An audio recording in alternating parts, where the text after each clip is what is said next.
Good morning, everyone. Today I'm going to show you how to cook homemade bread with a bread maker. I come over to my niece's house this morning to help her do some chores. We were going through some things she was going to give to the charities, and we ran across this bread maker. And I asked her why she was throwing her bread maker out. She said, "I can never make bread in it. I've tried it 2 or 3 times and it just doesn't work." And lo and behold, I asked another couple of people I know if they had a bread maker, and they said yes, and they said the same thing. I make bread in mine at home all the time. So today I'm going to show you how to make bread in a bread maker that turns out every time and it's delicious. My niece was supposed to be here, but one of her friends phoned and she had to go get her nails done. So I'll do it myself and have the bread ready when she comes back. So the first thing you should do when you're using the bread maker is warm the pot up. Get some nice warm water, not boiling. You don't want this red hot, you just want it warm, because when you use the yeast, because I use Fleshman's yeast, you can use any type of yeast, bread machine yeast or ordinary yeast. One of the secrets to making bread in a bread machine is to have your pot warm, use warm water, and you have to activate your yeast. That's the problem. A lot of people don't activate their yeast. So all you have to do, you don't have to use hot running water, just use warm water, hold it underneath there for a minute, warm the pot up. Just feel it inside. If it's warm, that's really all you have to do. One of the other secrets is to have warm water, not hot water, but nice warm water to activate your yeast. Now, it's very important that you activate the yeast. This water is fairly warm, is warm, it's not lukewarm, it's a little bit warmer than lukewarm. Then what you do is you take about I'm going to give you all the ingredients so you make one nice loaf in your bread machine. You take almost a teaspoon of yeast, and it's called active dry yeast. You put it in your pot. Then you take a teaspoon of sugar. Now it can be, I do it with white sugar, brown sugar, you can even use honey if you want. And what this does, yeast, in order for it to work, has to be activated, and the sugar is the food for it. Now, so all you do is just dump it in like that. Then take your warm water. The water's nice and warm. It's not hot. So just dump it in like that. Stir it around a little bit, just so the sugar's dissolved. Put it in there and let it set for about 15 minutes. And you'll look in there and you'll see that the yeast is activating, it's working, it's foaming up, and that's exactly what you want. Now I'm going to show you what the yeast looks like when it starts to activate. You see it all starting to bubble up and foam up a little bit. That's been in there about 5 minutes. It won't take much longer. It'll take about 10 more minutes to activate and be ready to cook with. Now, the thing is about homemade bread, you don't put much sugar in it. You use eggs, flour, a little bit of shortening or lard, and it's very healthy for you. Plus, it's very cheap to make. You can buy a bag of flour for $10 or $15, a dozen eggs, a little bit of salt and pepper, a little bit of milk, and you've got yourself a loaf of bread that you'd have to pay probably $4 or $5 for in the store. I'm going to show you some of the other ingredients while we're waiting here. We're going to put in 2 eggs. Now, keep in mind that everything should be room temperature. If it's not, your water will cool off a little bit and it won't activate quite as fast. But if it's okay, like these are a little bit cool. I just took them out of the refrigerator a few minutes ago. You're going to use 2 eggs.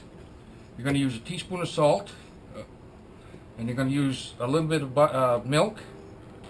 And I use lard in my bread just because that's what my grandmother always used, but you can use shortening, you can use butter if you like. I don't like the butter too much because it gives it too much of a buttery flavor.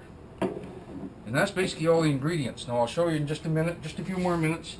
As soon as this yeast activates a little bit more, we'll start putting in our ingredients and get making the bread. Now the other thing is, on this recipe, I use 3/4 cup of water. Warm water, not hot, just really nice and warm water. I use 2 eggs, 3/4 to a teaspoon of salt, about a 1/4 cup of milk, 1 teaspoon of yeast, a couple of teaspoons of lard, and about 2 1/4 cups of flour, not too much flour. No, and you put it all in. You let it mix up. After it mixes up for a few minutes, you take the back of your finger and you just kind of stick it on the dough. The dough should be sticky, but when you pull your finger off, the dough should not be stuck to your fingers. If you don't put enough flour, it'll just be so light that it's hard to eat. It's just too light. If you put too much flour in, it won't raise. Now these are all things that they don't tell you when you buy a bread cooker and try to cook bread at home. Usually what happens, people put too much flour, don't let the yeast raise, and what happens is the bread only comes up to about there, and it's hard and it's just not good. But if you do these kind of techniques, you have to try them at home, figure out the technique, but I can guarantee you'll make good bread after the first time. The yeast is ready. It's been about a little over 10 minutes, and you see how nice the yeast is starting to work and activate. Now we'll start putting our ingredients in. The first thing we'll put in is our salt, and just basically about a teaspoon, not too much. Then we're going to take and put in a little bit of lard. I use lard, like I said, but you can use margarine. Typically, put in a couple of teaspoons, not too much. It does make the bread taste really good. Then you're going to take in a little bit of milk, and maybe just about a quarter of a cup. Not too much. It gives it some flavor. And then you're going to put your eggs in. Oops. Don't tell my niece. I'll drop the shells in there. 2 eggs. And luckily for me, my niece has a measuring cup that has 2 cups in it. So this is what we're going to do. Don't tell my niece that either. I broke the handle off the cup. Okay, so that's about 2 1/4 cup. Just a little bit more than the cup. So we're going to put that in there.